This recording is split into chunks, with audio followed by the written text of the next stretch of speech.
I also want to, before I begin, talk a little about the relationship between my topic and the general themes of the conference. What I want to speak about is, I've titled it a little differently than it appears. I've tweaked the topic a bit. It's called Individualizing and Universalizing the Jewish People, Mordecai Kaplan on Jewish Nationalism.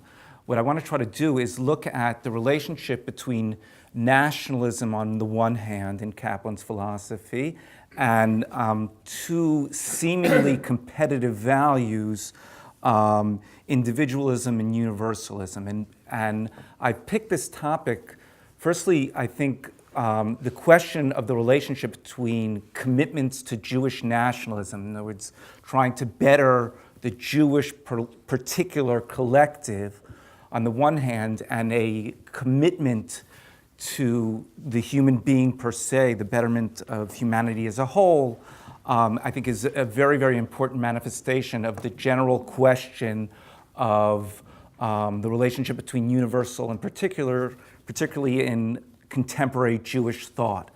Also, I think this is a very significant window to look into Kaplan's philosophy. I think Kaplan's, one of his most important contributions is his thoughts on trying to bring together these seemingly competitive values. And therefore I think this will talk to something very fundamental about Kaplan's philosophy.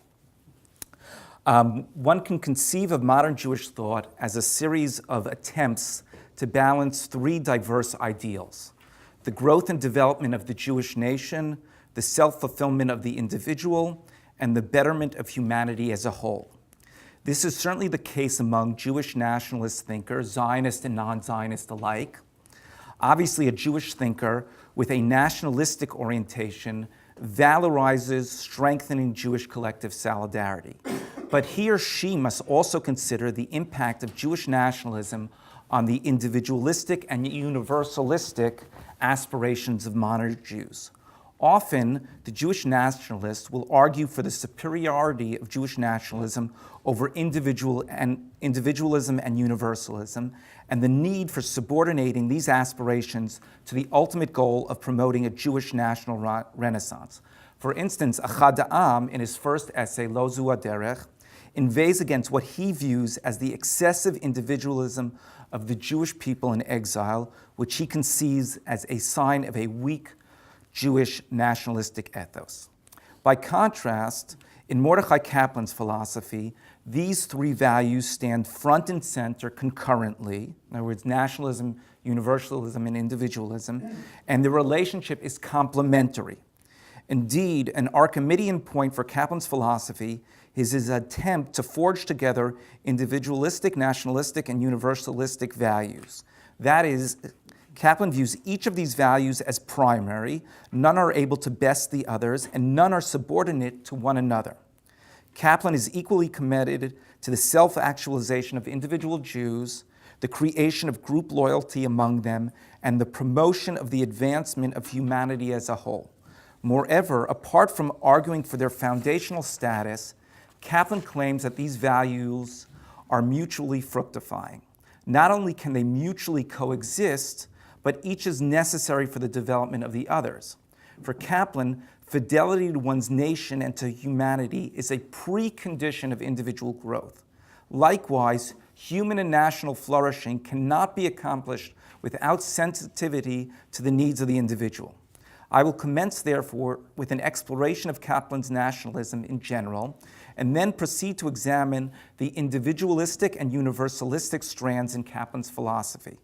We will see that although he employs concepts and formulations from the romantic collectivistic nationalistic tradition, particularly through the conduit of Achad Ha'am's cultural Zionism, his nationalism is liberal, individualistic, and universalistic at its core.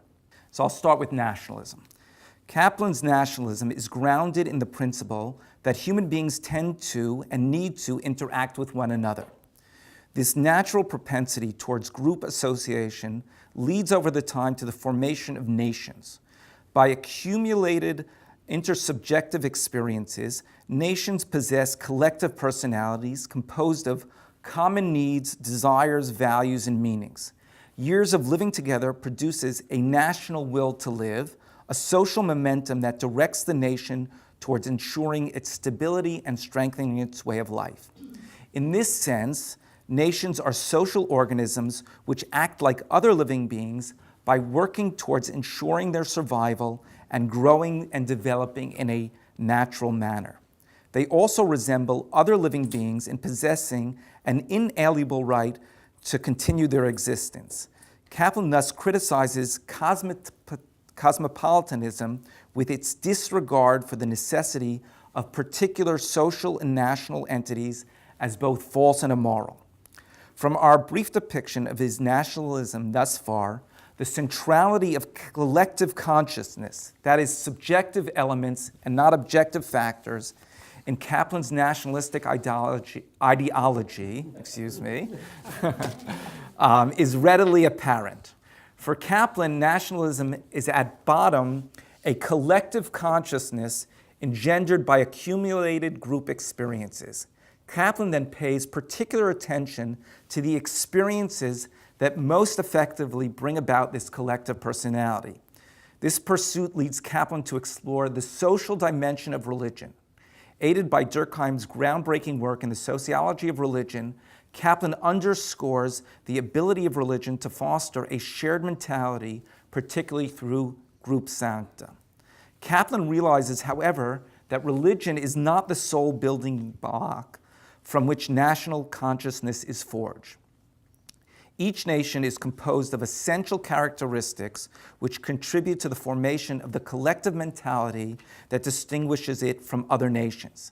Kaplan includes among the constituent components of a nation a homeland that allows for intensive and sustained group interaction, a language and literature that express and store the ideals and experiences of a people, and folkways or social habits that regulate the social interactions between members of a nation and not just their relation to God.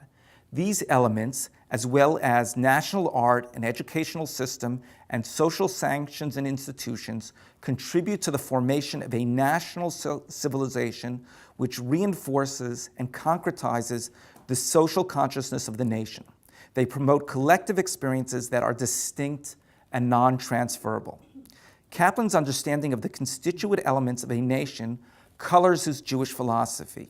Indeed, at the center of his Jewish philosophy, as attested to by the title of his magnum opus, is the belief that Judaism is a national civilization. He conceives of the Jewish religion as contributing to the formation of a national consciousness. Likewise, Judaism possesses the other elements that constitute a civilization. Jews reside in a homeland, and initially during this period, the disparate tribes that are the source of the Jewish people were forged into a unified nation. Kaplan thus deviates from the biblical account that the Jews emerged as a nation outside of their homeland. The Jews also developed a national language and corpus of literature written in that language. As Kaplan notes, even when Hebrew was no longer the vernacular of the Jews, it still retains its status as the primary vehicle of cultural expression. For Kaplan, this cultural tradition was accompanied by an all-encompassing system of folkways that generated social standards and ethics, laws for marriage and property, and all other institutions that human society has developed. Kaplan also underscores that Jews established an unrivaled educational system, a tradition of art, and a shifting but enduring framework of social sanctions and institutions. Hence, he concludes that the Jewish people must be defined as a nation or people, and modern Jewish prescriptions must incorporate this basic assumption. So that's in terms of his nationalism. Now, what I want to look at is how he tries to incorporate individualism within this nationalistic framework. As I have noted, Kaplan avers that Jews need to foster a relationship to the Jewish nation and views it as a social organism with a will to live. Yet despite his belief in the importance of the nation and his organic nationalistic formulations, Kaplan maintains that the function of social and national frameworks is to service the individual and not vice versa. That is, although he employs organic rhetoric, he views nationalism essentially in functional terms. And one of the primary functions of the nation is satisfying the needs of its individual members. In this vein, Kaplan declares, and I'm quoting from Judaism as a Civilization, like all other ethicists, Jewish thinkers, when dealing with the relationship of the individual to the community, have often taken for granted that the loyalty of the individual to the community must be treated as an ethical absolute in the nature of Kant's categorical imperative. They invariably disregard the aspect of mutuality without which ethical values are impossible. There is nothing mercenary or degrading in the fact that unless the community furthers the well-being of the individual, it has no claim upon his allegiance or cooperation. End of quote. And I want to emphasize the last sentence because I think it's crucial in terms of understanding the relationship between nationalism and individualism. Unless the community furthers the well-being of the individual, it has no claim upon his allegiance or cooperation.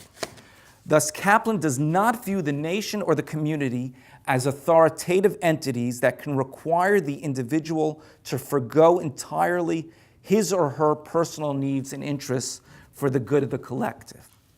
Kaplan's philosophy does make demands of Jews. He views the community as able to establish criteria for membership and prescribe rules, laws, and ritual practices. And the individual at times has to balance his or her interests with those of the collective. However, the communal authority and its ability to make demands are predicated on its serving the needs of individual Jews.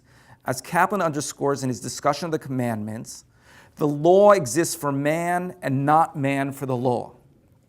Kaplan accordingly does not place the blame for assimilation on the Jews whose attachment to the Jewish collective was weakened. Instead, he sees the desire for assimilation as natural in a situation where the nation no longer serves the needs of the individual. The need for self-realization validates the Jews looking to American society to fulfill his or her needs when the Jewish community fails in this regard.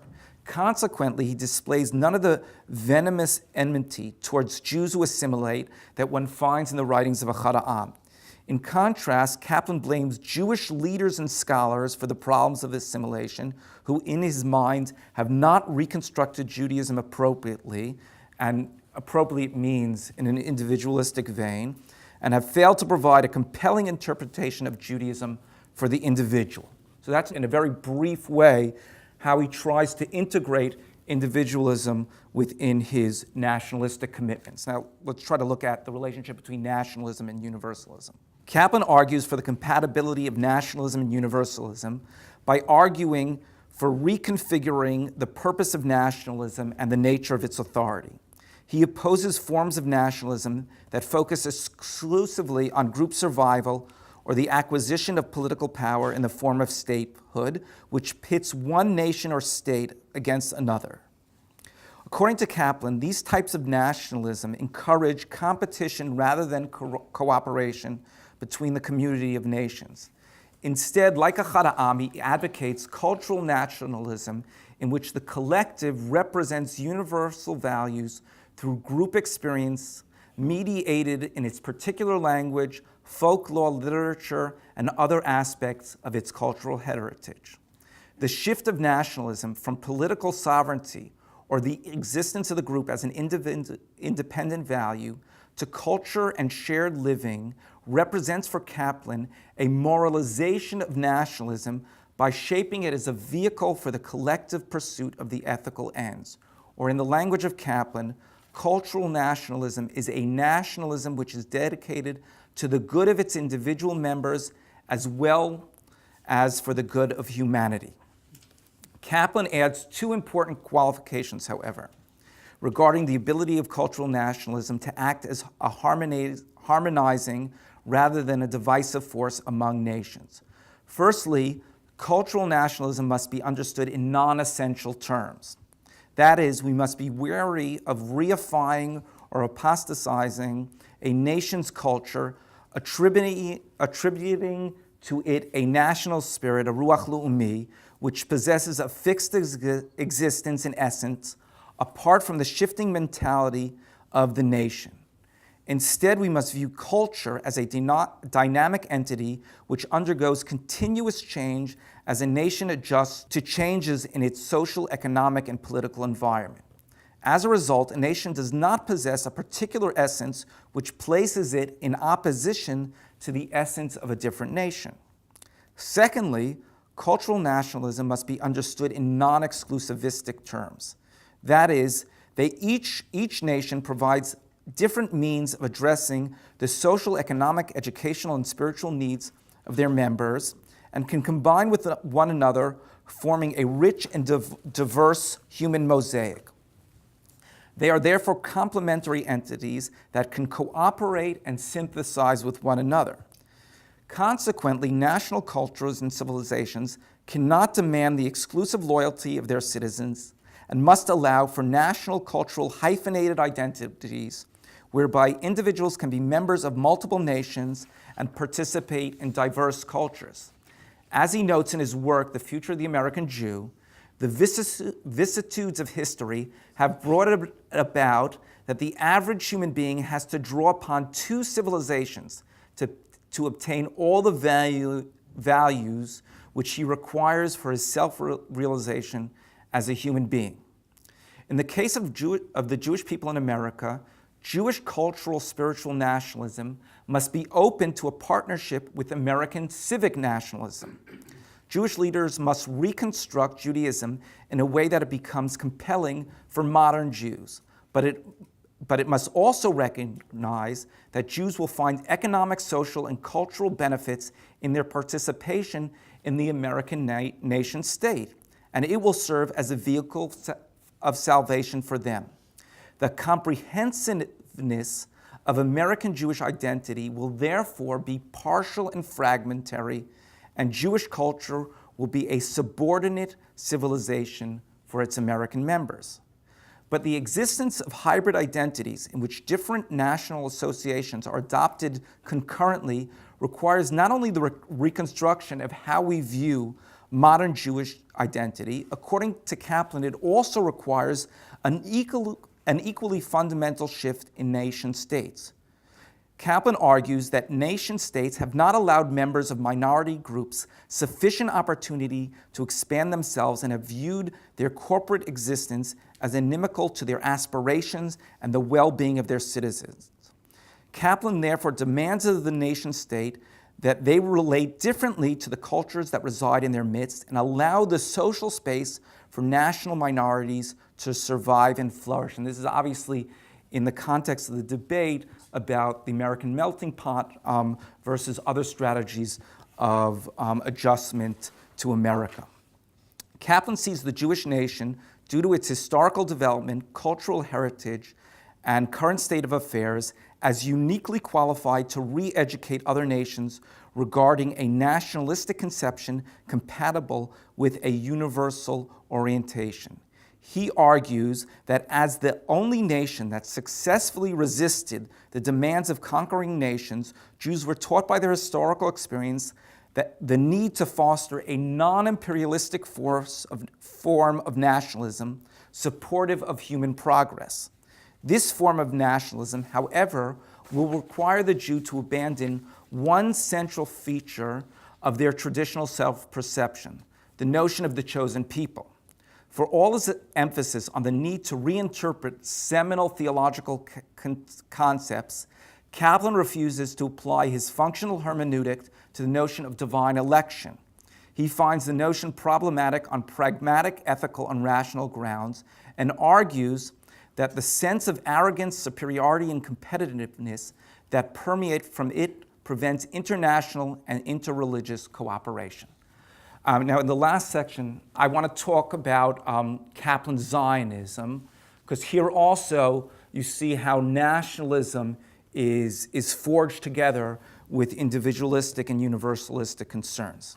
Kaplan's commitment to nationalism and his balancing it with a dedication to individualism and universalism also manifests itself in his Zionist ideology. More than any other modern interpretation of Judaism, apart from his own, Kaplan pays tribute to Zionism and its efforts towards the restoration of the land of Israel as the homeland for the Jews.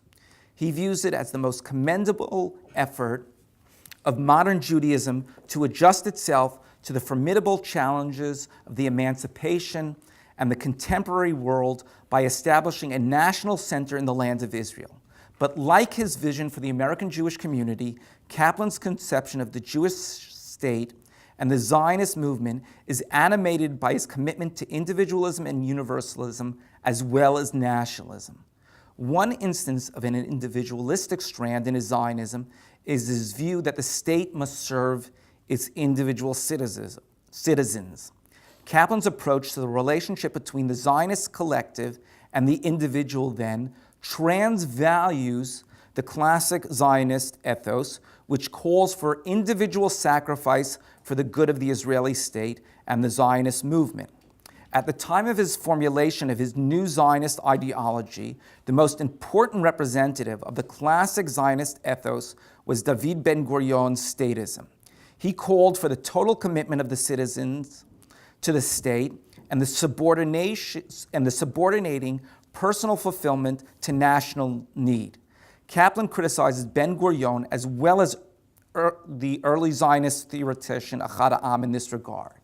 Kaplan accuses them of bringing about the renaissance of the Jewish people by urging substitution of loyalty and devotion to the Jewish people being in place of the individualistic yearning for personal salvation. And obviously this is something critical for Kaplan.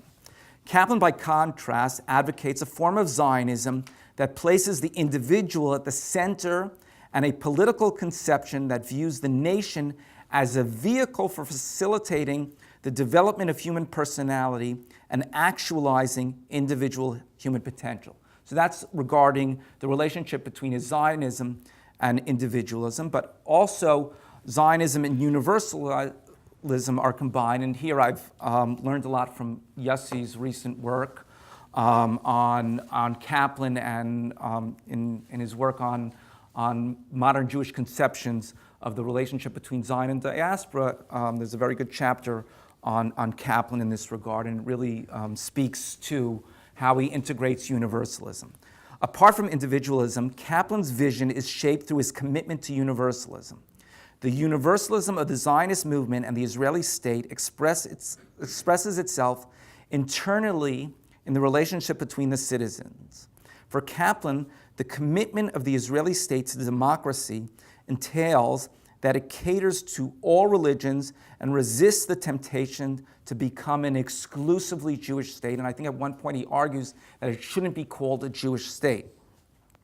For Kaplan, the universal character of the state of Israel also manifests itself externally in the relationship between it and other states and it and the Jewish people. Kaplan envisions the state of Israel as a cooperative entity that eschews isolationism, cooperating with all other societies and states. He believes that the state of Israel can integrate itself in an internationalist order. Towards this goal, Kaplan wants to limit the political authority of the state, and before the establishment of the Jewish state, he even argued that it should free itself of foreign and military responsibilities. Kaplan's Zionism is also part of an effort to organize the Jew as an international nation or people. He sees the ultimate Jewish governing body of the Jewish people as a democratically elected assembly and not the government of the state of Israel. And here you have a really fascinating point of Kaplan's Zionism. Instead of subordinating the diaspora to the state of Israel and its goals, in a certain sense, he subordinates the state of Israel, and particularly the culture that's produced therein, to, I wouldn't say diaspora Judaism, but the Jewish people as a whole. And he sees it as a vehicle for creating cultural solidarity among the Jews. And that's the ultimate goal. In conclusion, Kaplan's nationalism views the choices placed before the modern Jew, the individual or the nation, self or society, and most importantly for this conference, the universal in particular, as false dichotomies. Kaplan believes that a commitment to the Jewish nation does not have to come at the expense of individualistic values and universal aspirations. What is more, Kaplan believes that only by constructing nationalism in a liberal, individualistic, and morally universal guise can Jewish nationalism flourish. In other words, Jewish nationalism must accept the commitments of modern Jews towards individual self-fulfillment and idealistic betterment of humanity and reconstruct itself accordingly. Paradoxically, Jewish nationalism can only exist if it universalizes and individualizes the Jewish nation. Thank you very much.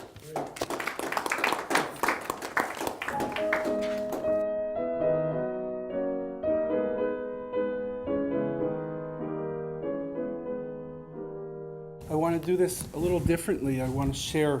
I'm in the process of learning, and I want to share some of my learning with you. I won't be able in this short time to be comprehensive in any way. I just want to open up the possibilities. I have two primary sources that I want to look at with you, two sentences, one within each. And if I succeed, well, you'll take it home and you'll read it on your own, and that's the best I can do. You're looking at a passage that is translated from Esperanto into English in a book by Marjorie Bolton called Zamenhof, Creator of Esperanto. Marjorie Bolton is a teacher educator who also is a president of a number of Esperanto societies. And she writes this biography in 1960. And it is interesting that Esperanto is translated to English. We always think of Esperanto, this universal language, as taking people out of their particularisms, but actually it's a way of helping people balance their particularisms. So Esperanto has to be translated into other languages in order to fulfill its ideals. There are 2 million people speaking Esperanto today in varying degrees. 1 to 2,000 native speakers from birth around the world. The Association of Esperanto has 120 countries, Europe, East Asia, South America. Its online learning platform, Learnu, is huge. There's 50,000 registered in 2013, up to 200,000 per month go into the learning thing. Esperanto has its own Wikipedia, which is one of the biggest Wikipedias with 236,000 articles. Google translates into, it's the 64th language. In 2015, Duolingo was a learning platform. By 2016, it had 600,000 users. And so when something from Esperanto is translated into English, it's not all that much off the walls. All in all, the most prolific artificial language in all of human history. This happens to me all the time when I get into an esoteric topic thinking that I'm some kind of original artist genius. I found out, of course, that other people, exactly at the time when I decide to come out of the closet, I've discovered it's in fact the same woman. I got into Emma Lazarus very early, and she also, and now Esther Shore wrote this book that was written up in the New Yorker. Thank you, Barry, for telling it to me after you accepted the paper to the conference. Bridge of Words, Esperanto and the Dream of a Universal Language. I'm going to see Esther at Princeton in 2 days, because enough of this. We have to talk to each other. But if you want to know a lot more, it's a really comprehensive piece of work. She's an Esperantist too. She speaks Esperanto, and I highly suggest it. So we're looking at the year 1906. It says there in January. That's 19 years after Esperanto is launched into the world by Zamenhof. 5 years before he had the idea. There's already many hundreds of societies around the world, a whole Esperanto literature taught in schools. The grammar of Esperanto translated into 20 languages. Groups are diverse. There's Roman Catholics and socialists and British and French, medicals, sailors. There's going to be a huge conference in Geneva just after this from people, for 1,800 people, representatives from 30 languages. There have been a number of international conferences, and Zamenhof is going to make a big, surprising presentation in this 1906 Geneva conference. Zamenhof, there you have his picture. He's born in 1859. He dies in 1917. The piece that we're going to look at is called The Dogmas of Hilalism, and the author is anonymous. He calls himself Homo Sum, one of humanity.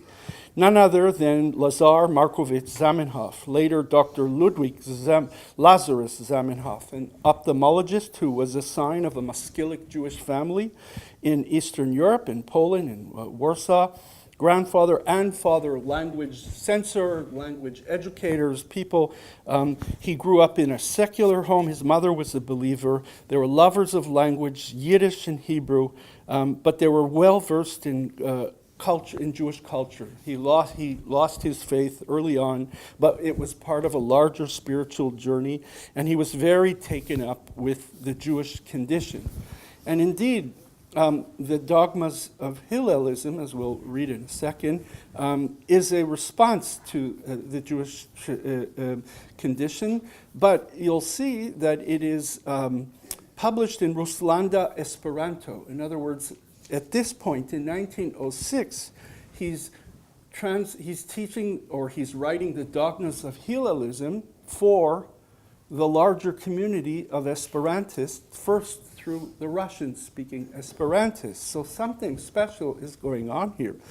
And the only way that you can understand the specialness of that is to understand that Esperanto was developed by Zamenhof as one in a series of solutions to the Jewish condition of his time, consciously so. The first one, preceding Esperanto, was Zionism. Before Herzl, he was a Zionist in Moscow, where he learned medicine. His solution to the Zionist solution problem was not to go to Palestine. It won't work. Between the ultra-Orthodox Jews and the Turks and the Europeans there, it's going to be a quagmire and impossible. Better off to go somewhere to some hole in the United States, the way the Mormons did, to Utah, and that will be the solution to the Jewish problem. But when he saw that Olim were starting to come to Israel, Al Tifrosh mi'at Tzibur, he decided that he'll go with them. By the way, he thought that Hebrew wouldn't work. It's too archaic to be spoken quickly. Better to have Yiddish, stretch Yiddish, and he wrote a Latinized grammar for Yiddish, and he thought that that would be the solution to the Jewish language problem. But when he sees that Palestine is winning, he considers that he's going to go on Aliyah. But a second personality of Zamenhof despairs of Zionism. It's not going fast enough. The Jewish condition is too hard. And this is when he comes up with this Esperanto idea. Change the non-Jews. Change the Jews and the non-Jews together. Weaken those ties between those nationalistic, essentialist ties. Get people not to let go of their particularisms, but to temper them with some kind of overall universal language, the experience of which will enable them to meet people outside of, at first, he doesn't speak internationally, but intranationally, between different ethnic and cultural groups within each nation, and that will be the basis on which to educate the world to be different, and therefore different in their treatment of Jews. But Esperanto is not enough for Zamenhof in 1906, which is the text that we're looking at. The soul of Esperanto, the inner idea, it has to be exposed and made practical beyond just having this language for all these people. It's not enough to have a neutral language, you have to have a neutral religion. In 1901, Zamenhof decides, it's a prior stage to this notion of a neutral religion, where he decides that he's going to save the Jewish people not through Zionism, not through Esperanto, but through what he calls the Hilalism. And he writes something that's 4 times as long as his first text for Esperanto. and and he tries to publish it in Russian for the Eastern European audience. And his idea of Hillalism is that to save Judaism, it has to let go, a bit like Kaplan, of the whole notion of chosenness, and indeed the whole notion of Jewish nationalism. It has to reform itself and become a vessel. It has to be a true embodiment of monotheism. And if it does that, it will be much more neutral. It won't be much more universal. It won't be nationalist.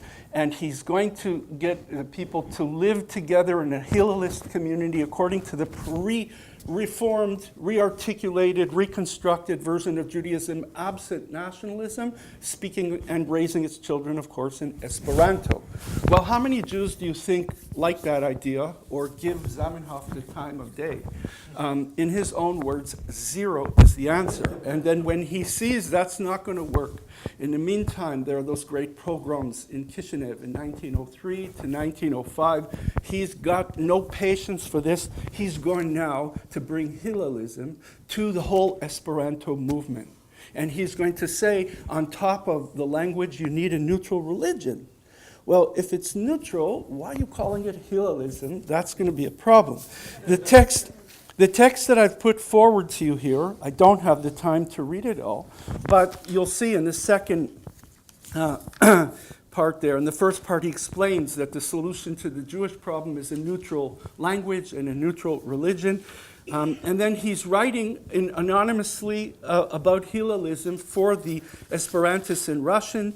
A Hillalist was to be guided by the following creed. I'm a human, and the only ideals that exist for me are purely human, right? And then he just keeps going down, and if you look at the bottom, my religion, I call that religion in which I was born or in which I officially registered, but to its name I must always add the word Hillalist to show that I hold it in accordance with the religious principles of Hillalism, which are as follows. Under the name of God, I understand that the highest power, not comprehensible to me, who governs the world, in whose nature I have the right to explain myself as my reason and my heart may dictate. As a fundamental rule of religion, I take the words, act towards others as you would wish others to act towards you, and always listen to the voice of your conscience, which is the way Jesus actually formulated. Hillel had the negative formulation. Everything else in my religion I regard as merely legends or religious customs which have been introduced by human beings in order to give their lives a definite program and a spiritual warmth, and which I may carry out or not according to my personal wish. I am conscious that each human being belongs to this or that traditional religion, not because it comes nearest to his personal convictions, but because he was born in it, and that the essential of all religions is the same, and that they are distinguished from one another only by legends and customs which do not depend on personal choice. Thus, I am conscious that a person cannot be praised or blamed for his traditional religion, and that the good and evil deeds of a human being depend not on his religion, but on himself and his circumstances of life. Well, you can imagine the response at the Geneva Convention. They got him to cut it down in half, the ideas, and not to, they were angry that the Catholics were angry that he called it Hillalism. The secularist French said, why do we need a universal religion? And there was anti-Semitic responses within the movement towards him before, and then much more so in Hillalism. He did not succeed in establishing Hillalism as the basis for Esperanto, but he did succeed in presenting the idea of the inner core of Esperanto as a necessary part of it. I want to read one sentence from this wonderful article, and this is what I want you to read when you go home if I'm successful. From the London Jewish Chronicle. It's very well written. It's 1907, 1 year after the one that I just showed you, the Dogmas of Hillalism, in the watered-down version for the Esperanto. The 1901 version is very long. I'm telling you, it's worth reading it everywhere. You see the beauty of this character, a very anav, a very humble man, this Esperanto, who really is no less crazy than Herzl or than Ben Yehuda in his ideas, and has some great success at some level, but also some glorious failures. The sentence I want to look is at the fourth page, the fourth column, where he's trying to explain in his 1901 version that it's going to take 100 to 150 years for Jews to live as Hillelists and speak Esperanto in order to restore Judaism in the way that it can solve the Jewish condition and change the world. And then he says, it stands to reason that we cannot reform the whole Jewish people at one step. So we ought to create in Judaism a normal sect and strive to bring it about that sect may come in course of time, say after 100 to 150 years, or to include the whole Jewish people. We should then, and here's the sentence, become a powerful group. Nay, more, we should be in a position to conquer the civilized world with our ideas, as the Christians have hitherto succeeded in doing. They only commenced by being a small Jewish body. Instead of being absorbed by the Christian world, we shall absorb them, for that is our mission, to spread among humanity the truth of monotheism and the principles of justice and fraternity. That was what the Hebrew prophets aimed at, and because we have not as yet set about doing this, therefore we have suffered, and until we do attempt it and cease to be the abnormal people that we are, we shall continue to suffer. That was what Moses foretold in the Tochecha and in Ha'azinu. So what do we have here? How do we solve the problem of getting from 1901 to 1905? Zamenhof doesn't have patience. He sees the disaster coming, particularly to his own people, who he's very loyal to. Though he doesn't agree to be part of the Jewish Esperantist group, he has to keep a neutral position. But he is saying this is the quick route, 100 to 150 years, and then convert the world to Hillelism. And he thinks that this will solve the problem. So, as I move towards the implications of this, I want to say that Zamenhof must be understood differently than Esther Shore is putting him. I think it's a very attractive topic to look at Universal in particular, but I want to put him in the history of Jewish proselytizers. I think he's a latter-day Jewish proselytizer. And that if we understand him, we can understand in those terms, we can understand the messianic tensions and pretensions at some level, even though he doesn't want to be the big star of his own movement. Zamenhof is very much part of the movement of Jewish proselytism, which arises in the diaspora out of a choice to remain in the diaspora, not to go to the land of Israel, and to hold firm the differences between Jews and non-Jews, as Mordecai says, right? Even if you accept some biblical criticism that Purim never happened, the very notion that he says, no, I don't bow down to kings, I'm a Jew. That is the beginning of a proselytizing impulse. He doesn't do anything, though, of course, at the end of the Megillah, mityahadim harbe, right? But the idea that I'm going to stand firm and I'm going to teach you to accept me, and through that, you'll be better yourself. Well, that begins there, and then it spreads out in the Second Temple period. It's a time of great success of Jewish proselytism. In fact, the whole of Christianity is built on the infrastructure for Jewish proselytism in Jewish synagogues. The disciples of Jesus spread the word in those same places, on the same role. But in the Second Temple period, half of the Jewish people are choosing to remain outside, and they are asking for special rights in the Roman Empire, and they are converting successfully. And by the way, this is the early pre-Christian history of Jew hatred. It begins as a response. The same way Haman responded to Mordecai and said, there's a certain people that needs to be exterminated because it doesn't accept the law of the land. The same thing in the Second Temple period, Thucydides and others said these people, this is the beginning of the conspiracy of the Jews. They convert where they remain in the diaspora. They send money to the revolt in the land of Israel. They make their converts dissever all connections with their families. They more and more are spreading through the world, and this becomes the basis for anti-Semitism even before Christianity. Well, the Christians don't allow Jews to proselytize, but there are moments where they continue to do that, despite that, every chance. And again, it's messianic tensions. We have very interesting attempts. You can't understand the history of Islam without Jewish proselytism and the teaching that Jews gave to Muhammad. He learned monotheism. He could have learned it in Saudi Arabia. There was a monotheism that wasn't of the biblical strand. He expects Jews who taught him monotheism to become Islamic. At that time, Islam prays towards Jerusalem. It has Yom Kippur, it has circumcision, it has fasting on Yom Kippur, it has Shabbat on Saturday, and when they don't accept, again, the response is to exterminate. This impulse comes up. We hear about it in the Khuzari kingdom. It comes up when Luther starts criticizing Christianity in its Catholic form, and his response when the Jews don't accept his version of Christianity is again to move one of the most radical swings in all of Jewish history from philo-Semitism to a plan for extermination.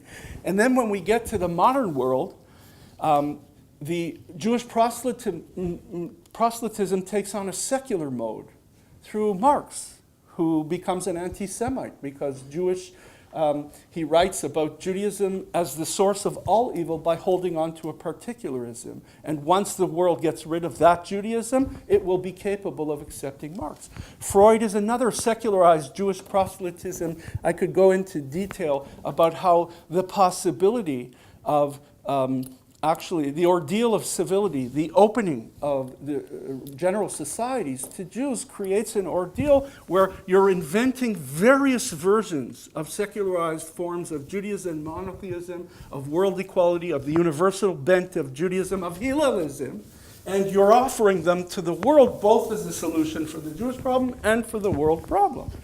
And we know the responses to those movements as well. It's a very problematic place. Well, so what? I could say, unfortunately, the sad story of Zamenhof, a very sad story, is that Hitler in Mein Kampf writes that when a Jew speaks in German, they're not speaking in German, they're speaking in Jewish.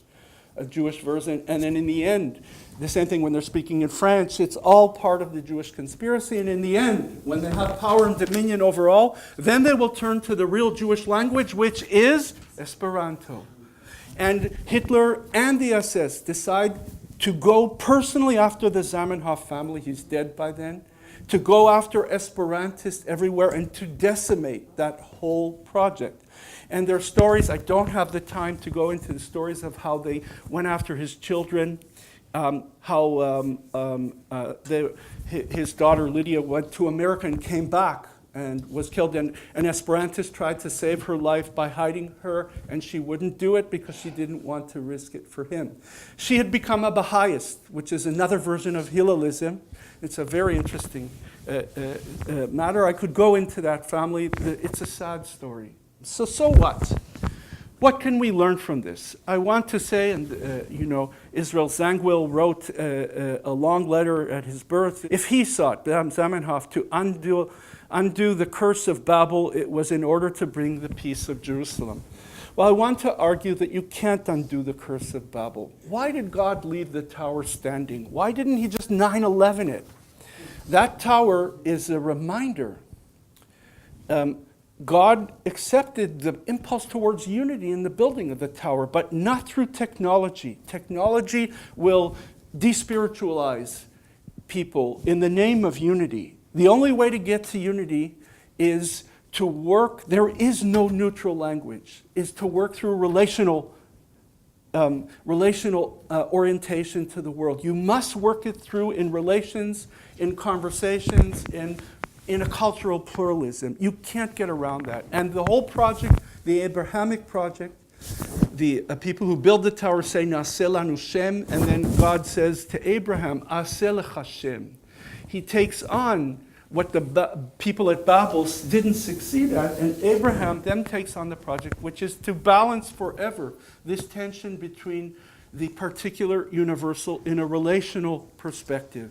And this is what Jewish education has to do. This is what Zamenhof tragically tried to circumvent by Hillalism, understandably, in order to solve the terrible problems of the Jewish condition. But he was being messianic in his impatience, and he was trying to impose a solution that was a return to Babel. There is no return to Babel the way there is no return to Eden. We must work through the pluralisms in a relational mode. So, I leave us off with two other last points about the implications of this. One, I want to argue, some people might be angry at me for this, that one relates to American Jewish life and another to Zionism. I want to argue that a Jewish version of liberalism in America is the new Esperanto. That there's a whole strand of American Jewish life that wants to find a civic messianism as a solution to the Jewish condition and to the Jewish problem, and that they need to learn from Zamenhof that the role of Jews, precisely because the deeper history that we have, the deeper Abrahamic tradition, is that we have to help the rest of the world manage the tension between the particular and the universal, and to embody that management not by letting go of a particularism, but working it through in ways that interact. That's the word. Interact through a cultural pluralistic version of interaction as the foundational category of human existence, of cultural interaction. We have to embody that in America. That was Horace Kallen's vision, and I think the Jewish community, as I wrote in one of my papers, rejected Kallen, accepted Dewey over Kallen, and it was a big mistake. That was the role. Kallen understood it. Kaplan was very influenced by Kallen, but not only two civilizations, he had many. That's one of the implications. We would assume that Israeli Zionism is the opposite side, holding on to Jewish tribalism, the political solution to future possible chas v'chalila holocausts, that we create the shelter.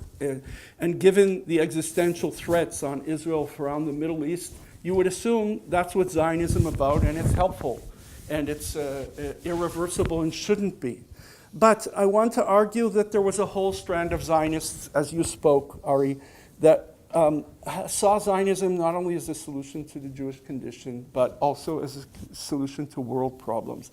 I've been researching these Zionists over the years, including in the area of language. By the way, Bialik wrote Gilui v'Kisui b'Lashon not about Hebrew.